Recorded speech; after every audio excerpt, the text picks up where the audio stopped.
दक्ष के द्वारा महान यज्ञ का आयोजन, उसमें ब्रह्मा विष्णु देवताओं और ऋषियों का आगमन, दक्ष द्वारा सबका सत्कार, यज्ञ का आरंभ, दधीची द्वारा भगवान शिव को बुलाने का अनुरोध और दक्ष के विरोध करने पर शिव भक्तों का वहां से निकल जाना। ब्रह्मा जी कहते हैं, नारद, एक समय दक्ष ने एक बहुत बड़े यज्ञ का आरंभ किया। उस यज्ञ की दीक्षा लेकर उन्होंने उस समय समस्त देव ऋषियों, महर्षियों तथा देवताओं को बुलाया।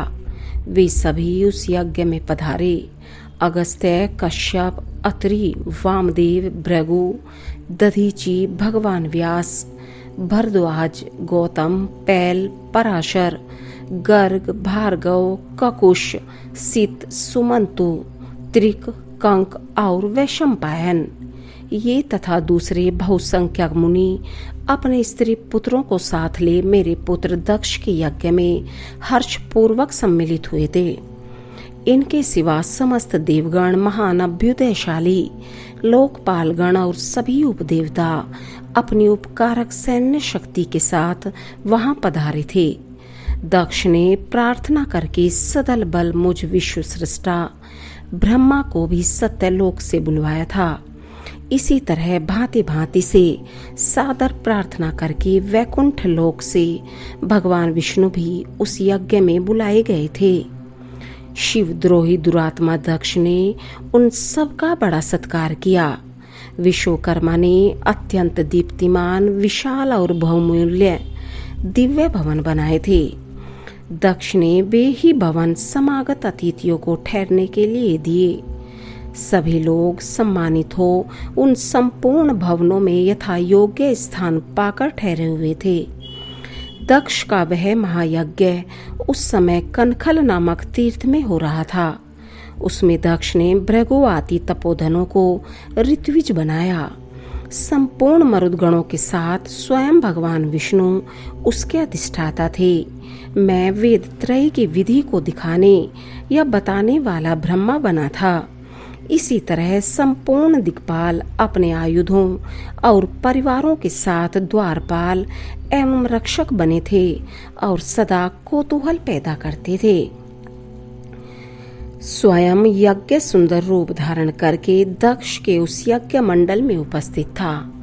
महामुनियों में श्रेष्ठ सभी महर्षि स्वयं वेदों के धारण करने वाले हुए थे। अग्नि ने भी उस यज्ञ महोत्सव में शीघ्र ही हविष्य ग्रहण करने के लिए अपने सहस्त्रों रूप प्रकट किए थे। वहां 88,000 ऋत्विज एक साथ हवन करते थे। 64,000 देव ऋषि उद्गाता थे। अद्रव्यू एवं होता भी उतने ही थे। नारद आदि देव ऋषि और सप्त ऋषि पृथक पृथक गाथागान कर रहे थे।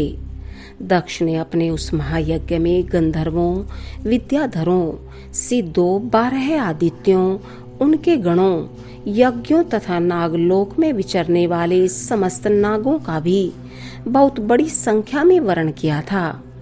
ब्रह्म ऋषि, राजश्री और देव ऋषियों के समुदाय तथा बहुसंख्यक नरेश भी उसमें आमंत्रित थे, जो अपने मित्रों, मंत्रियों तथा सेनाओं के साथ आए थे। यजमान दक्ष ने उस यज्ञ में वसु आदि समस्त गण देवताओं का भी वर्ण किया। कौतुक और मंगलाचार करके जब दक्ष ने यज्ञ की दीक्षा ली तथा जब उनके लिए बारंबार स्वस्ति वाचन किया जाने लगा, तब वे अपनी पत्नी के साथ बड़ी शोभा पाने लगे। इतना सब करने पर भी दुरात्मा दक्ष ने उस यज्ञ में इस भगवान शंभु को नहीं आमंत्रित किया। उनकी दृष्टि में कपालधारी होने के कारण वे निश्चय ही यज्ञ में भाग पाने योग्य नहीं थे। सती प्रजापति दक्ष की प्रिय पुत्री थी, तो भी कपाली की पत्नी होने के कारण दोषदर्शी दक्ष ने उन्हें अपने यज्ञ में नहीं बुलाया। इस प्रकार जब दक्ष का वह यज्ञ महोत्सव हुआ और यज्ञ मंडप में आए हुए सब ऋत्विज अपने अपने कार्य में संलग्न हो गए, उस समय वहां भगवान शंकर को उपस्थित न देख शिव भक्त दधीची का चित्त अत्यंत उद्विग्न हो उठा और वे यूं बोले, दधीची ने कहा, मुख्य मुख्य देवताओं तथा महर्षियों, आप सब लोग प्रशंसा पूर्वक मेरी बात सुने। इस यज्ञ महोत्सव में भगवान शंकर नहीं आए हैं। इसका क्या कारण है? यद्यपि ये देवेश्वर बड़े बड़े मुनि और लोकपाल यहाँ पधारे हैं, तथापि उन महात्मा पिनाकपाणी शंकर के बिना यह यज्ञ अधिक शोभा नहीं पा रहा है। बड़े बड़े विद्वान कहते हैं कि मंगल में भगवान शिव की कृपा दृष्टि से ही समस्त मंगल कार्य उत्पन्न होते हैं। जिनका ऐसा प्रभाव है वे पुराण पुरुष वृषभ ध्वज परमेश्वर श्री नीलकंठ यहाँ क्यों नहीं दिखाई दे रहे हैं? दक्ष, जिनके संपर्क में आने पर अथवा जिनके स्वीकार कर लेने पर अमंगल भी मंगल हो जाते हैं तथा जिनके 15 नेत्रों से देखे जाने पर बड़े बड़े नगर तत्काल मंगलमय हो जाते हैं, उनका इस यज्ञ में पदार्पण होना अत्यंत आवश्यक है। इसलिए तुम्हें स्वयं ही परमेश्वर शिव को यहाँ शीघ्र बुलाना चाहिए, अथवा ब्रह्मा, प्रभावशाली भगवान विष्णु, देवराज इंद्र, लोकपाल गणों, ब्राह्मणों और सिद्धों की सहायता से सर्वथा प्रयत्न करके इस समय यज्ञ की पूर्ति के लिए तुम्हें भगवान शंकर को यहाँ ले आना चाहिए। आप सब लोग उस स्थान पर जाएं जहाँ महेश्वर देव विराजमान हैं। वहां से दक्ष नंदिनी सती के साथ भगवान शंभु को यहाँ तुरंत ले आएं। देवेश्वरों, जगदम्बा सहित वे परमात्मा शिव यदि आ गए तो उनसे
क्या प्रयोजन है?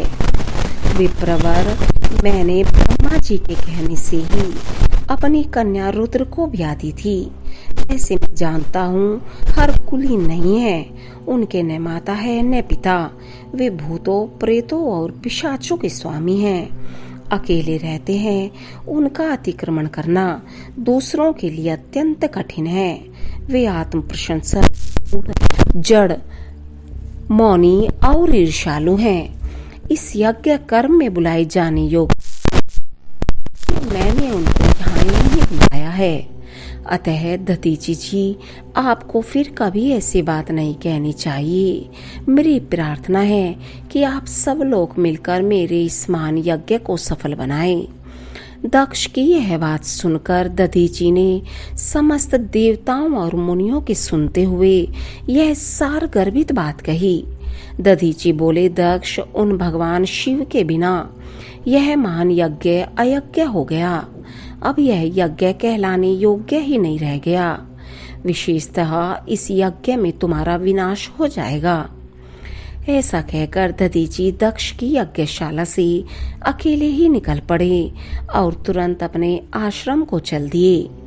तदंतर जो मुख्य मुख्य शिव भक्त तथा शिव के मत का अनुसरण करने वाले थे, वे भी दक्ष को वैसा ही शाप देकर तुरंत वहां से निकले और अपने आश्रमों को चले गए।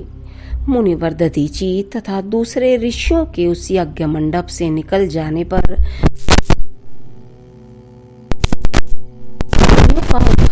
करते हुए कहा,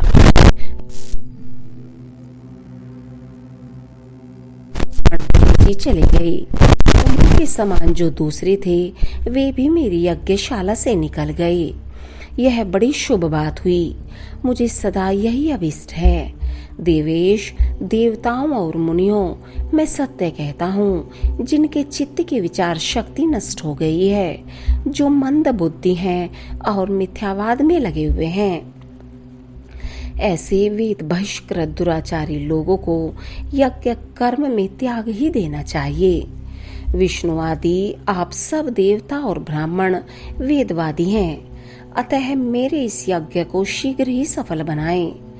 ब्रह्मा जी कहते हैं, दक्ष की यह बात सुनकर शिव की माया से मोहित हुए समस्त देवर्षि उस यज्ञ में देवताओं का पूजन और हवन करने लगे। मुनीश्वर नारद इस प्रकार उस यज्ञ को जो शाप मिला उसका वर्णन किया गया।